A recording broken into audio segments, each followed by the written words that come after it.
একটা ভালো সিদ্ধান্ত হয়েছে, সেটা হচ্ছে সচিবালয়ে সভা সমাবেশ নিষিদ্ধ। পুরো সচিবালয়ে সভা সমাবেশ নিষিদ্ধ করা যাবে না।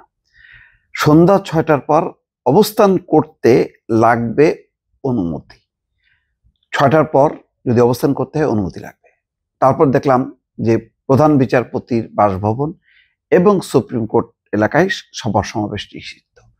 এটা আসলে দরকার। রাষ্ট্রের গুরুত্বপূর্ণ প্রতিষ্ঠানের ভেতরে ঢুকে সেখানে সভা সমাবেশ হবে, দাবি দাওয়া নামে বিশৃঙ্খলা তৈরি হবে। বহুত হয়েছে, মানে এটা একটা অসহনীয়। কিন্তু আমার প্রশ্ন হলো যে সচিবালয়টা সংরক্ষিত রাখা হলো, সুপ্রিম কোর্ট রাখা হলো, প্রধান বিচারপতির বাসভবনের আশেপাশে সেই জায়গাগুলো নিষিদ্ধ করা হলো, সব মানলাম। কিন্তু কেন শাহবাগে চলতে থাকবে? শাহবাগ এমন একটা গুরুত্বপূর্ণ পয়েন্ট, যেই পয়েন্টে যদি সমাবেশ হয় তাহলে ঢাকা শহর কলাপস করে। এই যে কয়েকদিন আগে রিপোর্ট হলো যে 90 দিনের মধ্যে 36 দিনই ছিল এরকম অবরুদ্ধ একটা অবস্থা। তাহলে শাহবাগে কেন না? কেন শেখ হাসিনার সময় যেমন মানে নিয়ম ছিল যে অনুমতি নিয়ে সভা সমাবেশ করতে হবে, এখন সেই অনুমতিগুলি কোথায় গেল? সেটা কি হাওয়া হয়ে গেল? আগে লাগতো, এখন লাগে না কেন? এবং নোটিশ ছাড়া এইভাবে রাস্তা চলাচল বন্ধ করা যায়? কোনো সভ্য দেশে হয়?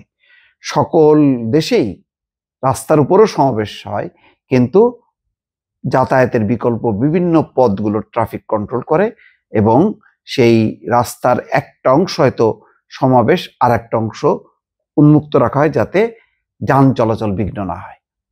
কিন্তু বাংলাদেশে কি তাই হয়?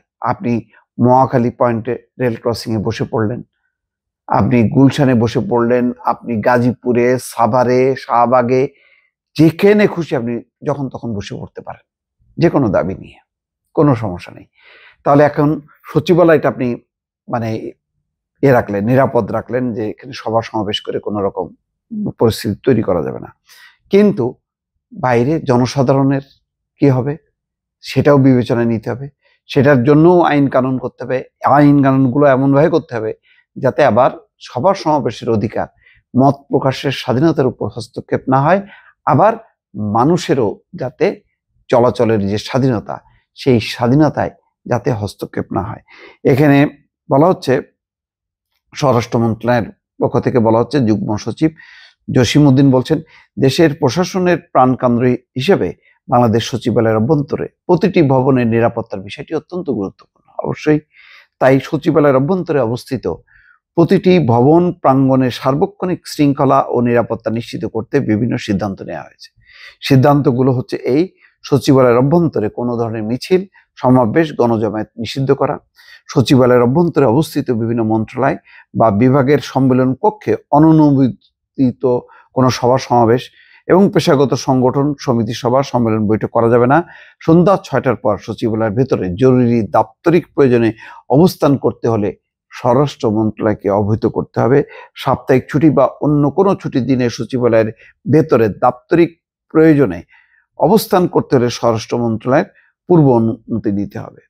তারপরে ব্যানার, ফেস্টুন এগুলো করা যাবে না। একটা জিনিস সচিবালয়ের ভেতরে যেটা, সেটা সভা সমাবেশের এটা ঠেকানো যাবে না। মন্ত্রণালয়ের প্রয়োজনে, যেহেতু গুরুত্বপূর্ণ অনেকগুলো দায়িত্ব, আমি দেখেছি রাত্রে 8টা, 9টা, 10টা পর্যন্ত অর্থ মন্ত্রণালয় কাজ হয়, স্বরাষ্ট্র মন্ত্রণালয় কাজ হয়, অনেকগুলো মন্ত্রণালয় আছে, সেই মন্ত্রণালয়গুলোতে কাজকর্মগুলো হয়। তো সেগুলি অনুমতি নিয়ে করা যাবে। সচিবালয়টা সংরক্ষিত রাখা দরকার। পররাষ্ট্র মন্ত্রণালয়, তারপরে সচিব, সুপ্রিম কোর্ট তো বটেই, প্রধান বিচারপতি, এমনকি যমুনার যে প্রধান উপদেষ্টা থাকে তার যমুনার আশেপাশে, এগুলো মানে সার্কুলার দিয়ে চুপ করে বসে থাকে না, এগুলি ইমপ্লিমেন্ট করে প্রশাসনকে দেখাইতে হবে যে এটা ইমপ্লিমেন্ট হয়েছে। অন্যদিকে ভাই দয়া করে আবার বলি যে শাহবাগে যখন তখন এইভাবে সমাবেশ করে পুরো ঢাকা শহরকে কলাপস করেন না। মানুষের মধ্যে এইরকম একটা দুর্যোগ প্রতিনিয়ত যে নামতে থাকে, সেটার ব্যাপারেও একটা নীতিমালা করা এবং সেটা কঠিনভাবে অনুসরণ করা, এটা সরকারের দায়িত্ব। সবার স্বাধীনতা থাকবে, সবার অধিকার থাকবে। ফলে সবকিছুর অধিকার সংরক্ষণ করে একটা ভারসাম্যমূলক একটা নীতি সরকারের নেওয়া উচিত। ভালো থাকবেন। আল্লাহ হাফেজ।